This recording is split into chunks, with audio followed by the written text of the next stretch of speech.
नमस्कार दोस्तों। श्री माँ कालिका शेज में आपका स्वागत है। आज हम पढ़ेंगे चंबल नदी। चंबल नदी मध्य प्रदेश के विंध्याचल पर्वत के जनापाव पहाड़ी से निकलकर जनापाव पहाड़ी, जिला इंदौर,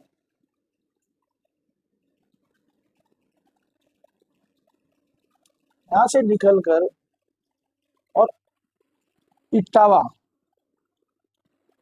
यूपी, ये इधर यमुना नदी है, इसमें मिल जाती है। ये 3 राज्यों में बहती है, एमपी, राजस्थान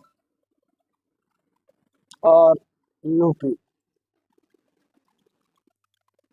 एमपी में बनने के बाद ये राजस्थान में, यहाँ एमपी का एक गांव चौरासी है। यहाँ से राजस्थान में प्रवेश करती है। बेसरोडगढ़ का गांव है, यहाँ बेसरोडगढ़ तहसील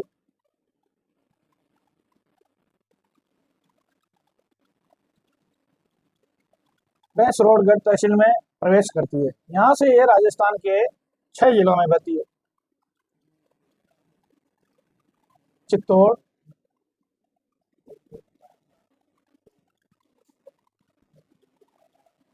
कोटा, बूंदी,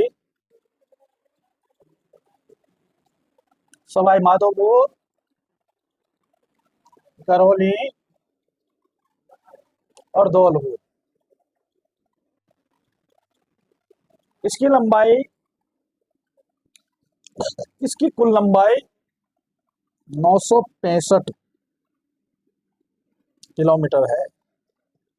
किताबों में 1051 भी मिल रही है।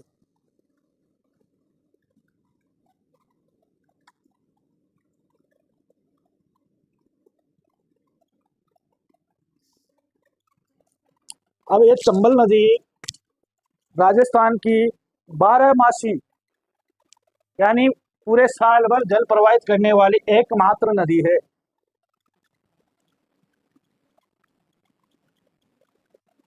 एकमात्र 12 मासी।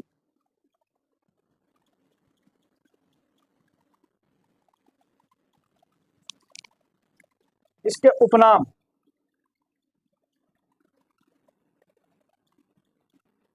चरमाण्यवती,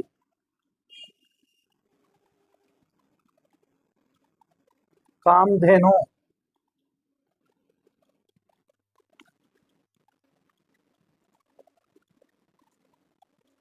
अब राजस्थान में यह नदी किन किन जिलों को लाभान्वित करती है, क्या क्या इसके ऊपर है, इससे क्या क्या फायदे हैं, सारी चीजें हम पढ़ेंगे।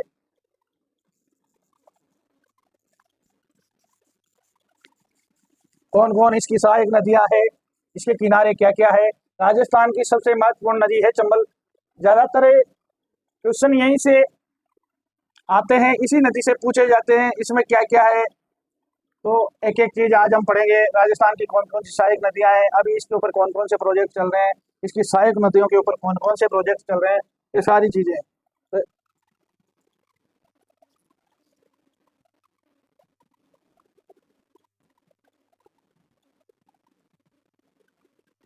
मुरादगंज, इटावा, यूपी। सर, अच्छा, ठीक है।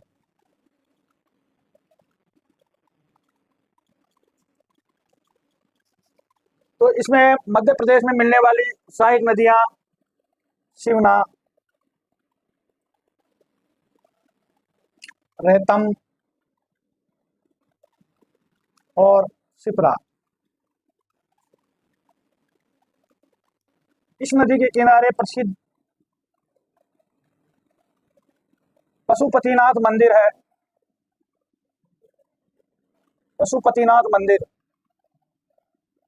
ये इसकी सहायक नदी है शिवना, जिसका मंदसौर जिले में, मंदसौर कस्बे में, मंदसौर शहर में पशुपतिनाथ का प्रसिद्ध मंदिर है। ये रेतम भी इसमें मिलने वाली एक एमपी में मुख्य सहायक नदी है। और सिप्रा नदी, जो उज्जैन में इसके किनारे प्रसिद्ध मां कालेश्वर मंदिर।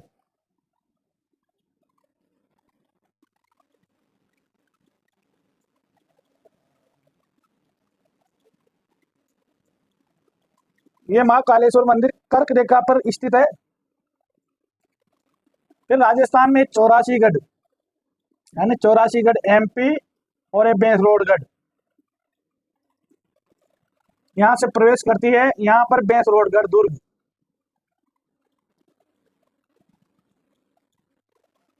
दुर्ग स्थित है। बेंसरोडगढ़ दुर्ग के बाद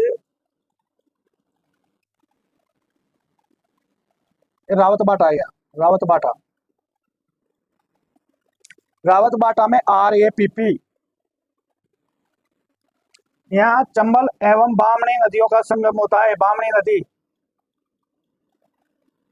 इस बामणी नदी से अभी सुरंग बनाकर बनास नदी में पानी ले जाया जाएगा।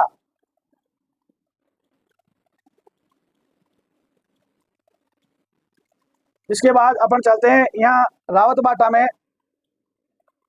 और क्या है, यहाँ MP में मंदसौर जिले में एक गांधी सागर बांध है। इस नदी पर 4 बांध बनाए गए हैं। गांधी सागर, यह है जवाहर सागर,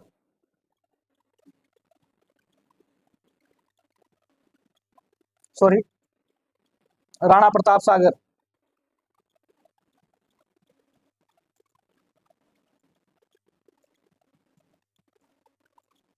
तीसरा बांध है जवाहर सागर, जो कोटा और बूंदी जिले की सीमा पर स्थित है।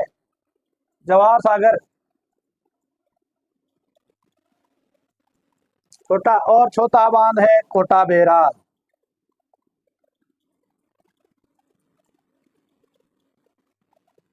इन बांधों पर बिजली उत्पादन होती है। चंबल प्रोजेक्ट, यानी बिजली में भी 50-50, यानी 50-50% का हिस्सा है MP और राजस्थान।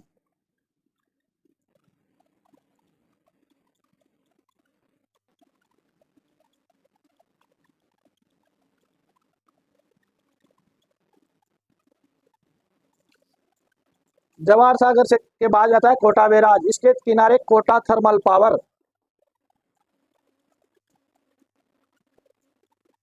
स्टेशन है। इस कोटा बैराज से, इस कोटा बैराज से 2 मुख्य नहरें निकाली गई है।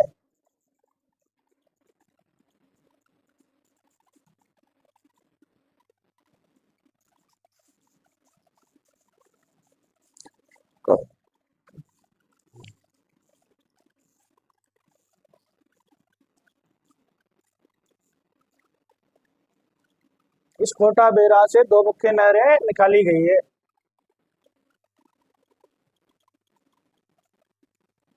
ये दाई मुख्य नहर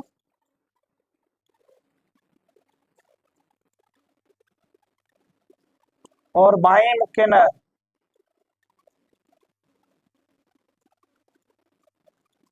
इस दाएं मुख्य नहर से पानी राजस्थान MP दोनों राज्यों को मिलता है।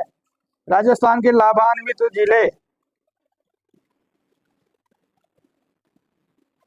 दाई मुख्य नहर से राजस्थान के लाभान्वित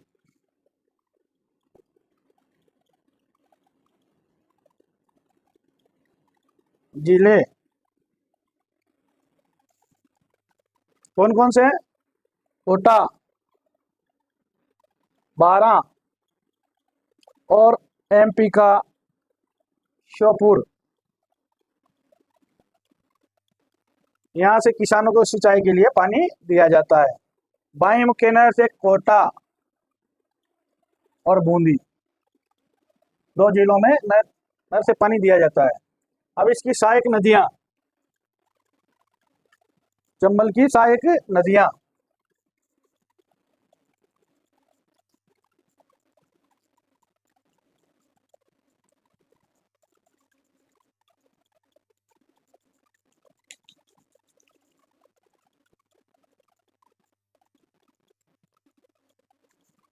राजस्थान की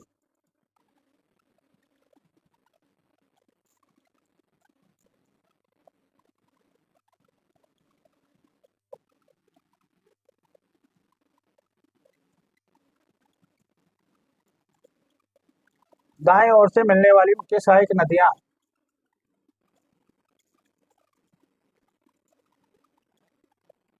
काली सिंध,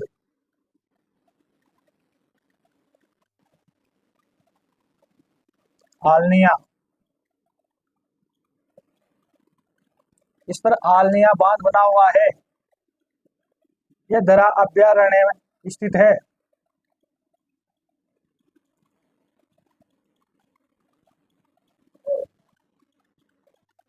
एक काली सिंध, इसकी सहायक नदी है परवण। अब काली सिंध पे क्या क्या है, बहुत ही महत्वपूर्ण चीज बता रहा हूं। CFCL कोटा जिले में, इस जगह पर CFCL Chambal fertiliser and chemical, Chambal fertiliser and chemical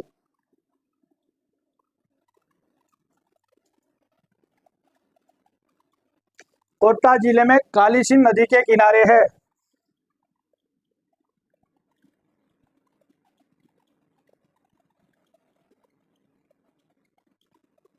Harishchandra सागर,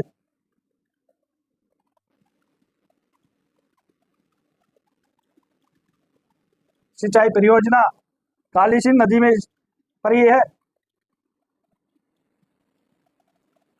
सावन भादो बांध,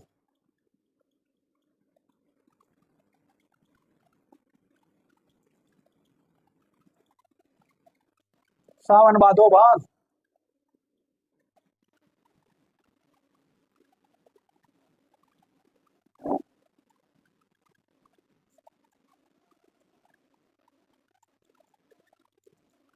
तीसरा गागरोन का किला,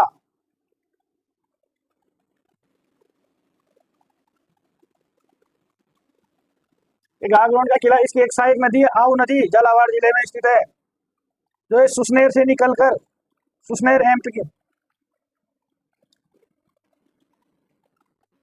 झालावाड़ के निकट काली सिंध नदी और आऊ नदी का संगम है। यहाँ पे गागरोन का दुर्ग स्थित है।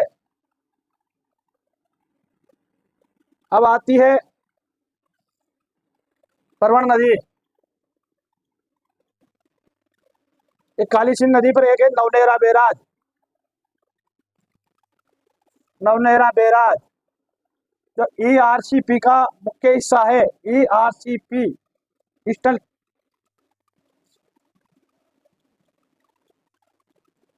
ईस्टर्न राजस्थान केनाल प्रोजेक्ट, इसका मुख्य हिस्सा है नवनेरा बैराज। अब आती है परवण नदी। परवण नदी की मुख्य विशेषताएं, यह काली सिंध नदी की मुख्य सहायक नदी है। ये मध्य प्रदेश के विंध्याचल पर्वत, विंध्याचल पर्वत से दो धाराओं के रूप में निकलती है। एक है नेवज नदी, एक है घोड़ापचाड़। ये दोनों धाराएं मध्य प्रदेश का पानी लाके राजस्थान के मनोर थाना दुर्ग तक घोड़ापचाड़ नदी के नाम से जानी जाती है। लेकिन मनोर थाना दुर्ग से यह नदी परवण नदी के नाम से जानी जाने लगती है। आगे जाकर इकलेरा तहसील झालावाड़ में बर्माखेड़ी गांव में इसमें नेवज नदी मिल जाती है। यहाँ पर इस पर अकावद बांध, झालावाड़ जिले में अकावद बांध का निर्माण किया जा रहा है, जो 12 जिले की लाइफ लाइन होगी। यहाँ से नहरें निकाली जाएगी। अभी यह कार्य निर्माणाधीन है। अकावद गांव,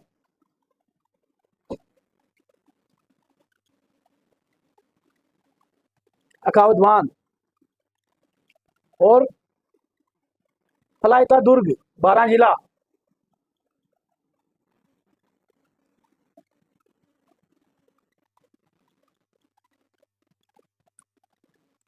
यह नदी शेरगढ़ अभ्यारण्य से गुजरती है।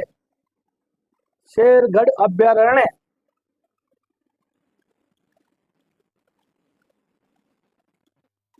बारह सांपों की शरण स्थली, शेरगढ़ अभ्यारण्य सांपों की शरण स्थली के नाम से जाना जाता है।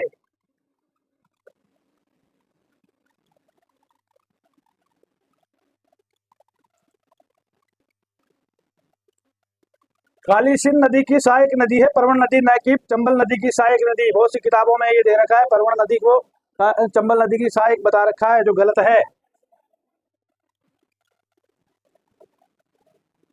अब आती है पार्वती नदी।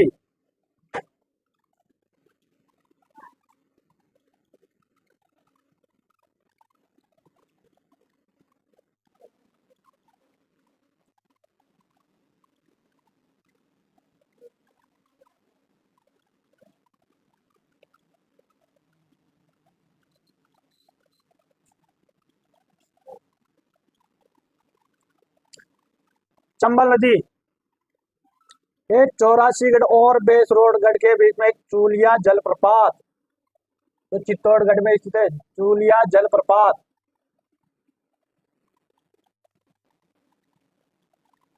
चूलिया जलप्रपात बनाती है पार्वती नदी।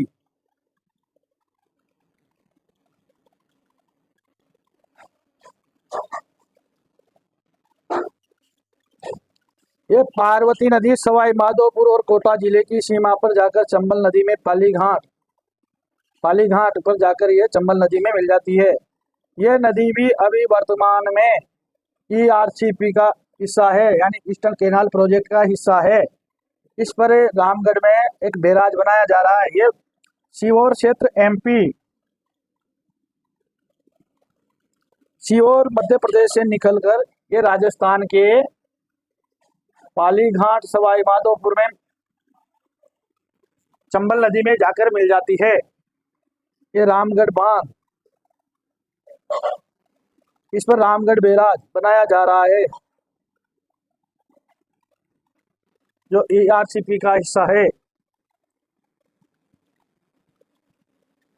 पार्वती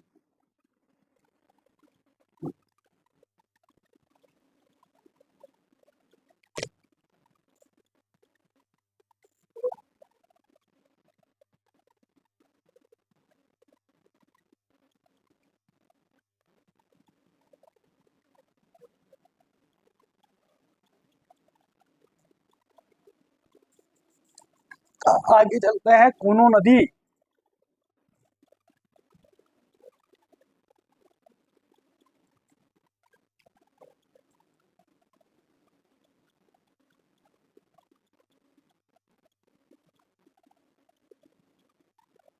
कूनू नदी,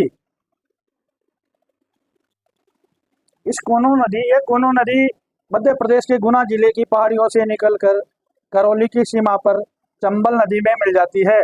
इस पर महलपुर बैराज बनाया जा रहा है। महलपुर बैराज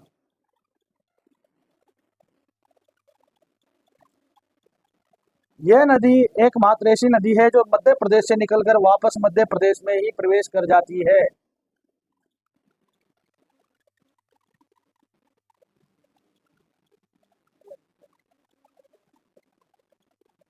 यह है सीप नदी।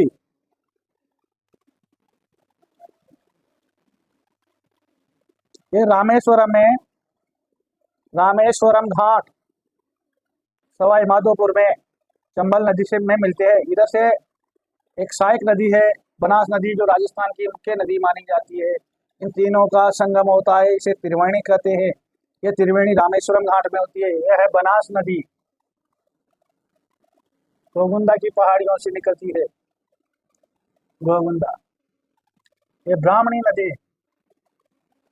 जो सीता माता अभ्यारण्य चित्तौड़गढ़ से गुजरती है। ब्राह्मणी नदी। चाकड़ नदी,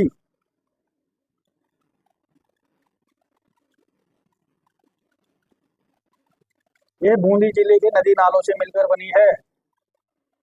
ये कोटा जिले में जाकर चंबल नदी में मिल जाती है। इस तरह ये आज आपकी चंबल नदी की मुख्य सहायक नदियां एवं इस पे स्थित बांध सारी चीजें पूरी हुई। करौली को ये चंबल नदी की विशेषताएं। अब आती है चंबल नदी की विशेषताएं।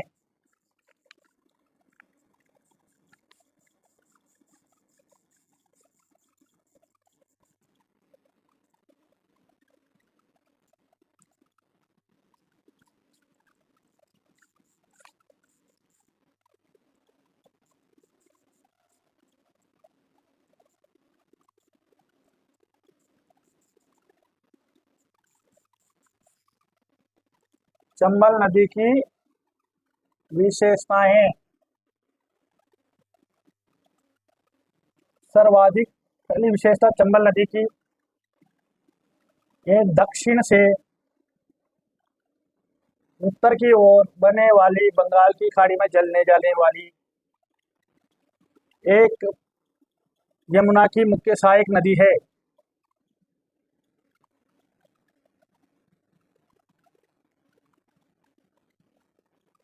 सबसे बड़ी नदी है।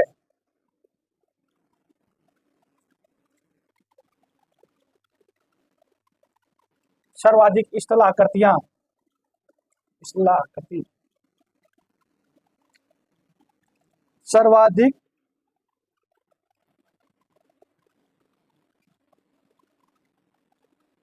उत्खात स्थल आकृति का निर्माण करती है।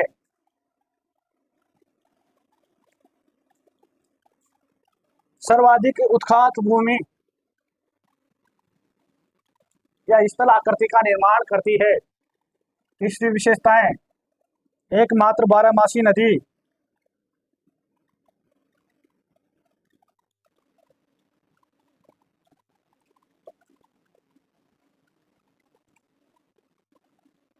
सर्वाधिक सतही जल,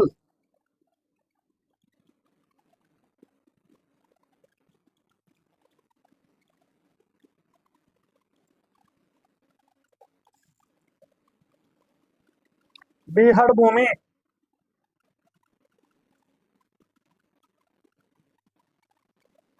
डाकुओं की शरण स्थली,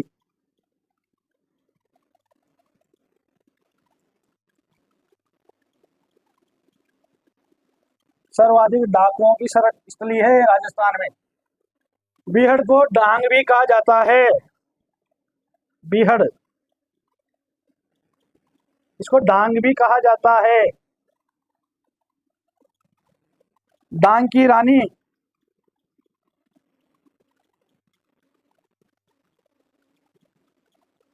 करौली कहा जाता है। कोटा शहर, कोटा शहर चंबल के किनारे स्थित है।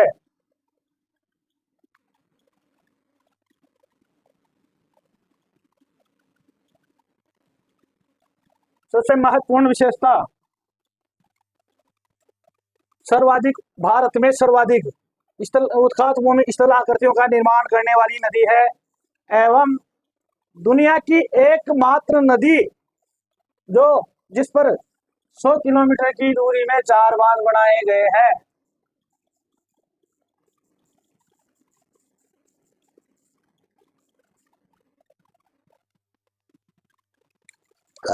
दुनिया की पहली नदी जिस पर 100 किलोमीटर में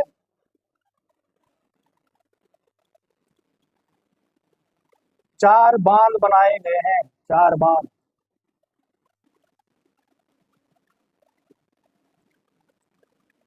गरड़िया महादेव मंदिर,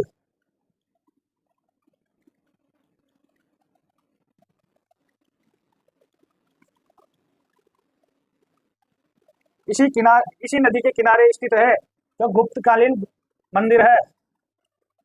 गढ़ पैलेस कोटा,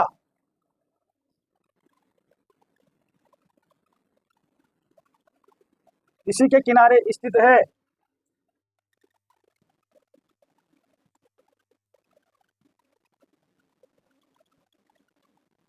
देश का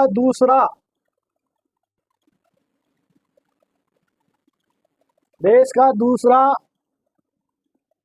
सबसे बड़ा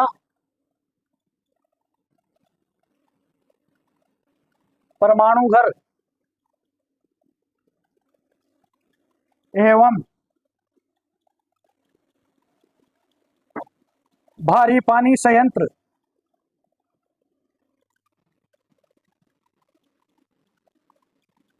इसी नदी के किनारे स्थित है।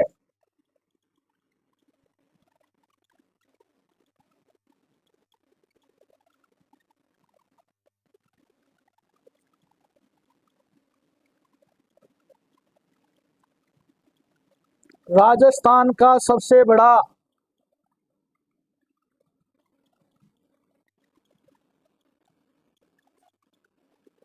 रिवर फ्रंट बहुत ही महत्वपूर्ण चीज है, रिवर फ्रंट इसी नदी पर बनाया गया है।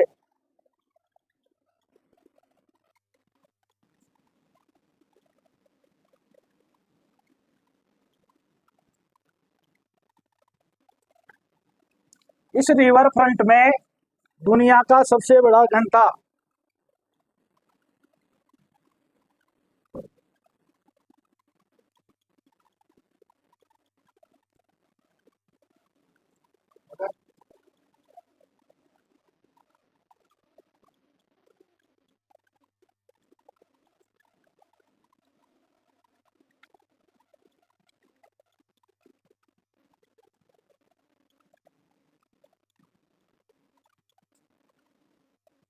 इस रिवर फ्रंट में दुनिया का सबसे बड़ा घंटा लगाया गया है।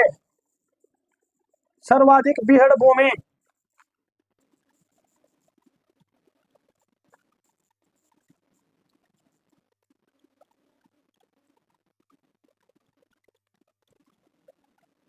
सर्वाधिक बीहड़ भूमि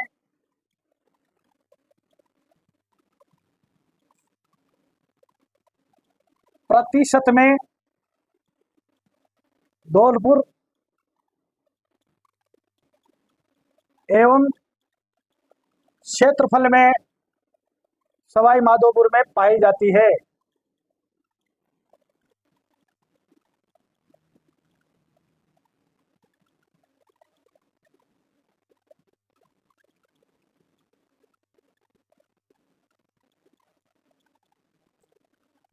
इसकी सहायक नदी आलनिया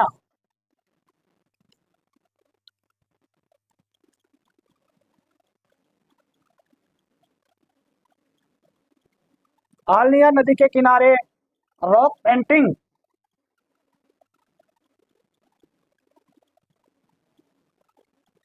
माता सीता के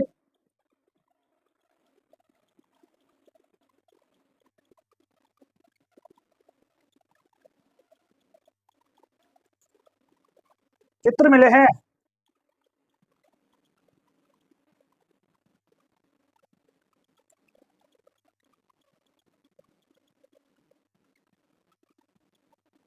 कपिल धारा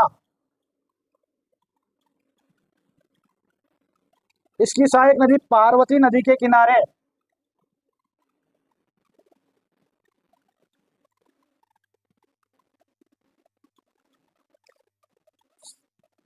सहरिया जनजाति का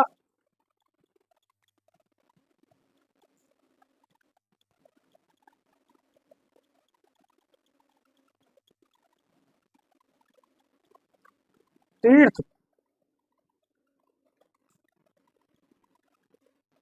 बरणी नदी सॉरी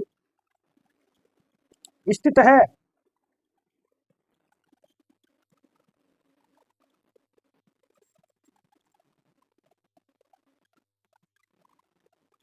पार्वती नदी के किनारे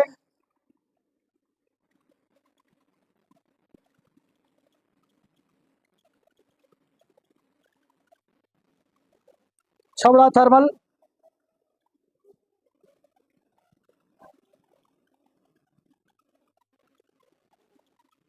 और घूघर फोर्ट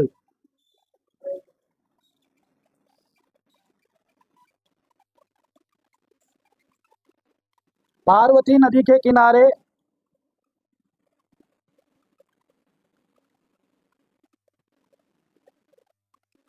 रेलावण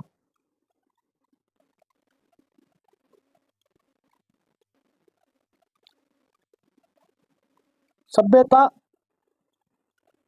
का विकास हुआ।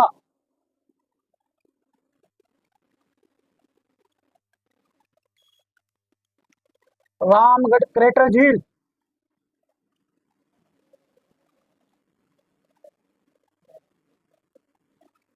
पार्वती नदी के किनारे स्थित है।